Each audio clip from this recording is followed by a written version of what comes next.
एक ऐसे फिल्म उद्योग में जहां अक्सर ग्लैमर और त्वरित स्टारडम को प्राथमिकता दी जाती है, भूमि पेडनेकर का सफर मेहनत, प्रतिभा और साहसिक चुनावों का उदाहरण है।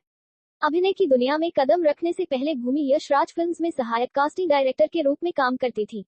उस समय शायद ही किसी ने सोचा होगा कि प्रतिभाओं को चुनने वाली यह युवती जल्द ही स्वयं हिंदी सिनेमा की सबसे प्रभावशाली अभिनेत्रियों में से एक बन जाएगी। भूमि ने वर्ष 2015 में निर्देशक शरद कटारिया की फिल्म दम लगा के हईशा से आयुष्मान खुराना के साथ अभिनय की शुरुआत की। अपने पहले ही किरदार में उन्होंने एक साहसिक और परंपरागत मानकों से अलग भूमिका निभाई। उन्होंने संध्या तिवारी का किरदार निभाया, जो एक शिक्षित, अधिक वजन वाली युवती है और स्कूल टीचर बनने का सपना देखती है।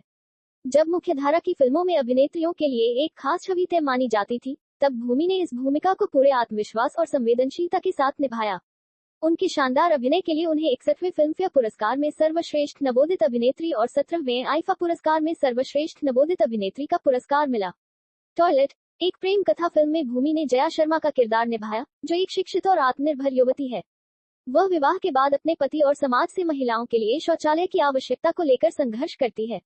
इस फिल्म में भूमि का अभिनय प्रभावशाली और सशक्त था, जिसने कहानी को भावनात्मक गहराई प्रदान की। शुभमंगल सावधान फिल्म में भूमि ने एक बार फिर आयुष्मान खुराना के साथ काम किया। उन्होंने सुगंधा शर्मा की भूमिका निभाई, जो मुदित आयुष्मान खुराना की पत्नी होती है। फिल्म ने एक संवेदनशील विषय को हल्के फुल्के अंदाज में प्रस्तुत किया। भूमि का अभिनय परिपक्व, संतुलित और भावनात्मक रूप से मजबूत था। इस भूमिका के लिए उन्हें फिल्मफेयर और आईफा पुरस्कारों में सर्वश्रेष्ठ अभिनेत्री की श्रेणी में नामांकन मिला। भूमि के करियर की सबसे चुनौतीपूर्ण भूमिकाओं में से एक रही फिल्म सांड की आंख, जिसमें उन्होंने वास्तविक जीवन की शार्पशूटर चंद्रो तोमर का किरदार निभाया। अपनी उम्र से काफी बड़ी महिला की भूमिका निभाने के लिए भूमि ने शारीरिक और भावनात्मक रूप से गहरा परिवर्तन किया। उनके प्रभावशाली अभिनय के लिए उन्हें 65वें फिल्मफेयर पुरस्कार में critics award for best actress से सम्मानित किया गया। सोनचिड़ैया फिल्म में भूमि ने इंदुमती तोमर की भूमिका निभाई। चंबल की पृष्ठभूमि पर बनी इस फिल्म में उनका किरदार सशक्त और प्रभावशाली था। उनके अभिनय को सराहा गया और उन्हें 65वें फिल्मफेयर पुरस्कार में सर्वश्रेष्ठ अभिनेत्री क्रिटिक्स के लिए नामांकन प्राप्त हुआ। क्राइम थ्रिलर सीरीज दलदल में भूमि ने डीसीपी रीता फरेरा की भूमिका निभाई, जो मुंबई क्राइम ब्रांच की सबसे युवा प्रमुख अधिकारी होती हैं। उनका किरदार एक क्रूर सीरियल किलर की जांच में उलझ जाता है, जो शहर में आतंक फैला रहा है। इस भूमिका में भूमि एक मजबूत, आत्मविश्वासी और अधिकारपूर्ण व्यक्तित्व के रूप में नजर आती हैं, जो उनके अभिनय के विस्तार और विविधता को दर्शाता है। भूमि पेडनेकर की खासियत यह है कि उन्होंने हमेशा अलग और सार्थक विषयों को चुना है।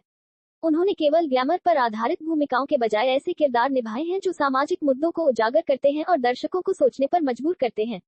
आज भूमि पेडनेकर हिंदी सिनेमा की बेहतरीन अभिनेत्रियों में गिनी जाती हैं। उनका सफर यह साबित करता है कि सच्ची प्रतिभा, मेहनत और अलग सोच के साथ कोई भी कलाकार अपनी पहचान बना सकता है। कास्टिंग असिस्टेंट से लेकर पुरस्कार विजेता अभिनेत्री तक का उनका ये सफर वास्तव में प्रेरणादायक है।